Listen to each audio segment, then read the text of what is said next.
Shri Gurubhyo Namaha. Ramakrishna Hari. Bhagavad Gita chapter 2 sloka 20 பார்க்கலாம்.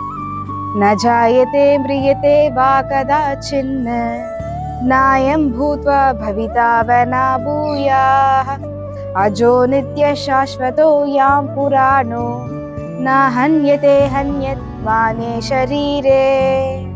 இது வரைக்கும் ஆத்மாவை பத்தி பார்த்துட்டே வந்துட்டு இருக்கோம். இப்ப இந்த ஸ்லோகத்தோட அர்த்தம் என்னன்னா, உடம்புக்கு 6 விகாரங்கள் உண்டு. விகாரம்னா மாற்றம்னு அர்த்தம். இப்ப என்னென்ன 6 விகாரங்கள் அப்படின்னா, முதல்ல வயிற்றுக்குள்ள இருக்கும், அது வந்து இருத்தல், அதுக்கப்புறமா பிறக்கும், அதுக்கப்புறமா வளர்ந்ததுக்கு அப்புறம் மாற்றம் அடையும், மாற்றம் அடைஞ்சதுக்கு அப்புறமா தேய ஆரம்பிக்கும், தேஞ்சதுக்கு அப்புறமா மறைஞ்சிரும்.